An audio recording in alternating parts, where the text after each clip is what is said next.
Hello guys, in our previous video we completed our chapter 2nd. Today we will start our next chapter, that is levels and functions of management. जो management है उसके levels और functions को पढ़ने से पहले हमें ये पता होना चाहिए कि ऑर्गेनाइजेशन के लेवल्स कितने होते हैं, कैसे होते हैं। ठीक है, organisation can be divided into 2 categories in an organisation. Organisation में जो एम्प्लॉयज़ होते हैं वो 2 कैटेगरीज में डिवाइड किए होते हैं। मैनेजरियल मेंबर्स होते हैं और एक होते हैं नॉन मैनेजरियल मेंबर्स। इनको हम अभी डिफाइन करेंगे।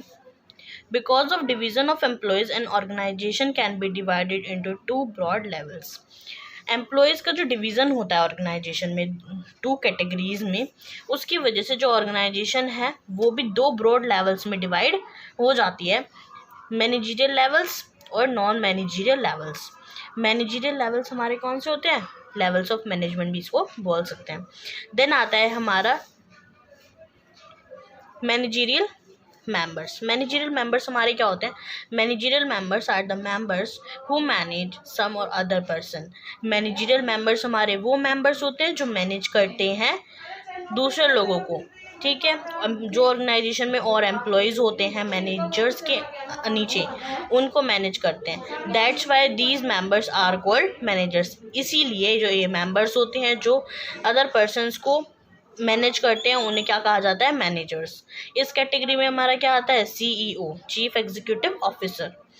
डिपार्टमेंटल मैनेजर्स होते हैं, सुपरवाइजर्स होते हैं।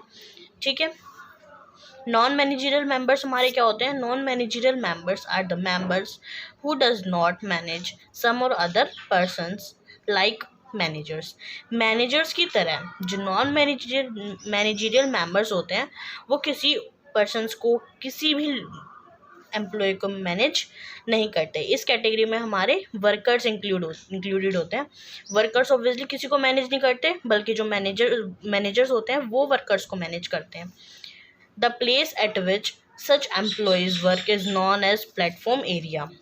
वो प्लेस जहाँ पर जो वर्कर्स होते हैं वो वर्क करते हैं उसे हम क्या कहते हैं? प्लेटफॉर्म एरिया कहते हैं उसे। These members does not have any subordinates. जो ये मेंबर्स होते हैं उनके अंडर कोई भी सबऑर्डिनेट नहीं होता, उनके नीचे कोई भी नहीं होता, बल्कि वही होते हैं सबऑर्डिनेट्स, मैनेजर्स वगैरह। That's why they form non managerial level. इसीलिए जो ये वर्कर्स होते हैं वो नॉन मैनेजरियल लेवल फॉर्म करते हैं, इसलिए नॉन मैनेजरियल मेंबर्स भी ये कहलाते हैं। They are at the lowest level of the chain in an organisation. ये ऑर्गेनाइजेशन में जो चेन चलती है ना, ये top level, middle level, lowest level, उसमें लोएस्ट लेवल पे ये एग्जिस्ट करते हैं। अब आता है हमारा number of levels of management. जो मैनेजमेंट के जो लेवल्स कितने लेवल्स होते हैं? 3 लेवल होते हैं हमारे इसके। Top level management, middle level management, lower level management. Then first हमारा हम पढ़ते हैं top level management. Top level management में हमारा क्या होता है? कौन कौन से आते हैं? BOD, CEO etcetera. Board of directors, chief executive officers आते हैं हमारे इसमें। टॉप लेवल मैनेजमेंट में हमारे ये इंक्लूड होते हैं, और भी होते होंगे बट ये हमारे बहुत मेन होते हैं। Top level management has all the management authorities, and because of these authorities, officers of these levels are accountable to owners or shareholders of the company.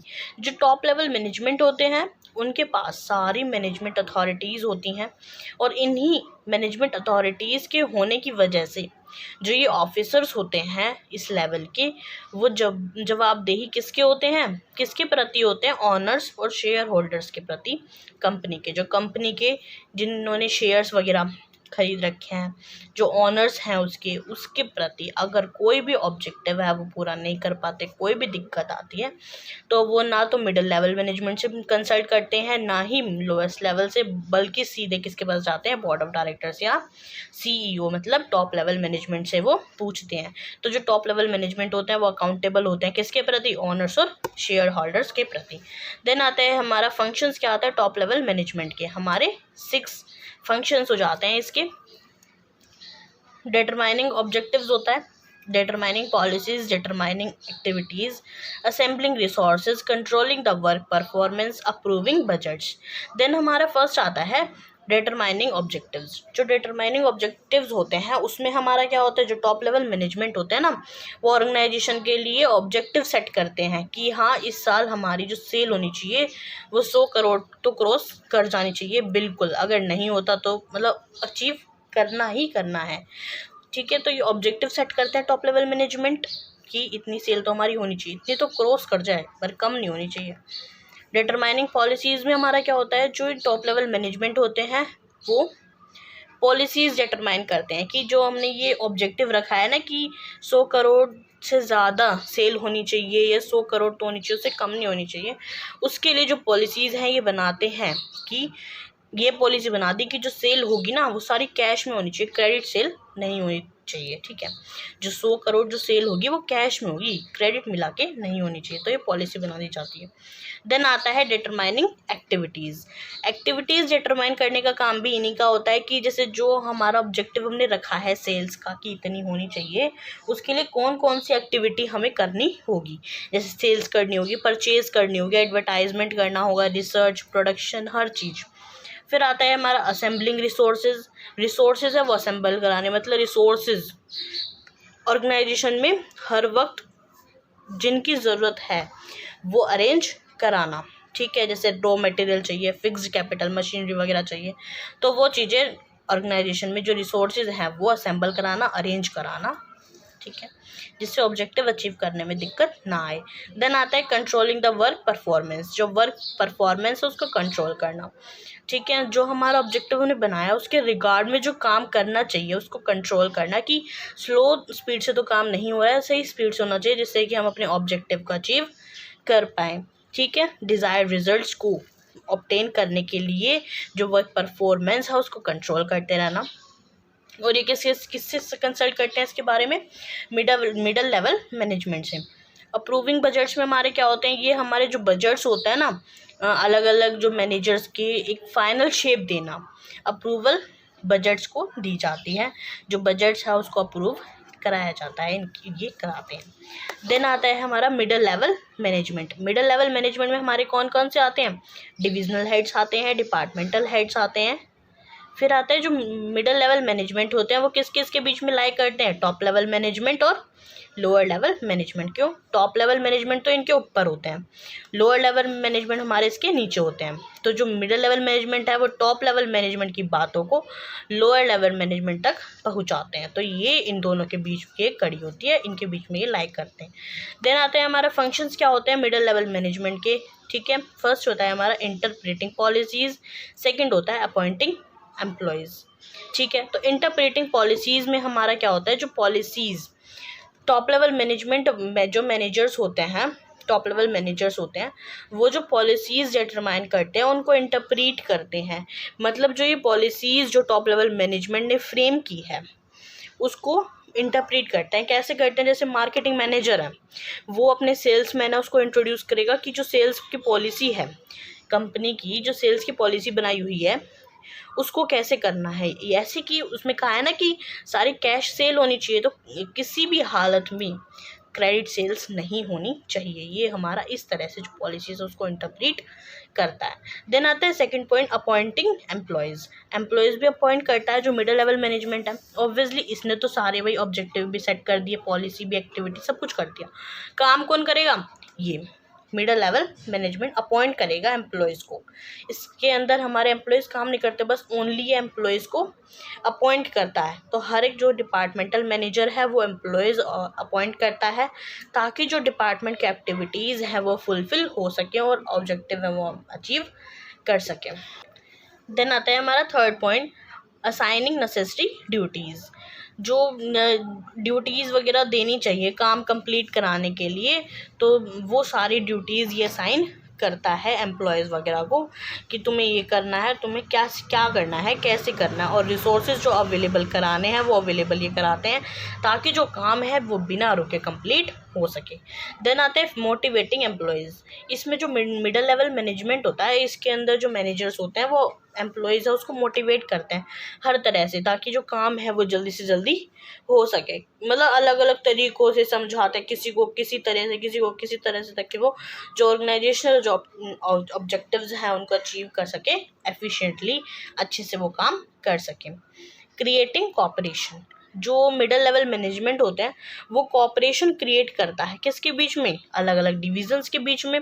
Like जो सेल्स हैज़ परचेजर, हर किसी अलग अलग divisions के बीच में जो corporation है ये create करते हैं, ताकि जो ऑब्जेक्टिव है वो अचीव हम कर सकें। देन हमारा थर्ड पॉइंट आता है लोअर लेवल मैनेजमेंट। इसमें हमारे क्या होता है, फोरमैन, सुपरवाइजर्स हमारे इसमें इंक्लूड होते हैं, मेनली वर्कर्स बोल सकते हैं, वर्कर्स आते हैं इसमें। लोअर लेवल मैनेजमेंट हमको हम क्या क्या बोल सकते हैं, इसके 3 और नेम्स होते हैं, किसी से भी हमारा क्वेश्चन पुटअप हो सकता है। सुपरवाइजरी लेवल मैनेजमेंट होता है, ऑपरेशनल मैनेजमेंट होता है, फर्स्ट लाइन मैनेजर्स होते हैं। इसके नेम से ही पता चल जाता है कि ये लोअर लेवल मैनेजमेंट की बात कर रहा है। लोअर लेवल मैनेजमेंट तो हम इजीली समझ सकते हैं। देन आता है सुपरवाइजरी लेवल मैनेजमेंट, मतलब इसमें जो सुपरवाइजर्स, ऑब्वियसली क्या कहा गया है कि सुपरवाइजर्स इंक्लूड होते हैं, तो सुपरवाइजरी लेवल मैनेजमेंट हो गया।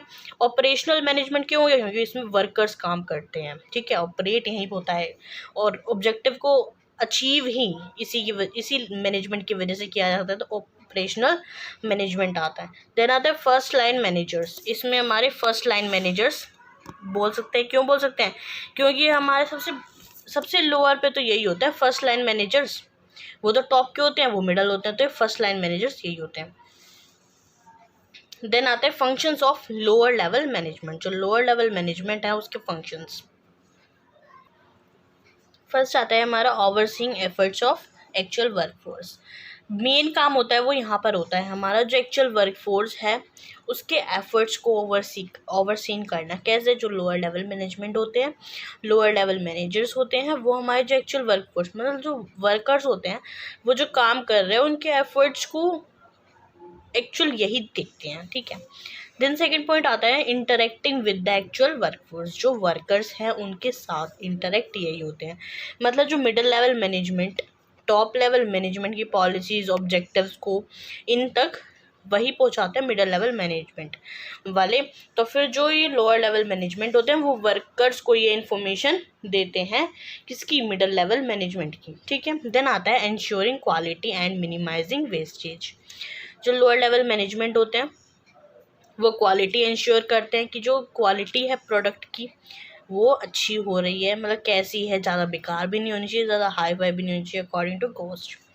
और जो वेस्टेज है वो भी कम से कम करने की कोशिश करते हैं, रिसोर्सेज का ऑप्टिमम यूटिलाइजेशन करने की कोशिश करते हैं, वेस्टेज कम हो इस पर भी बहुत ध्यान देते हैं, क्वालिटी भी अच्छी हो उस पर भी ध्यान देते हैं। देन आता है हमारा fourth point maintaining safety standards.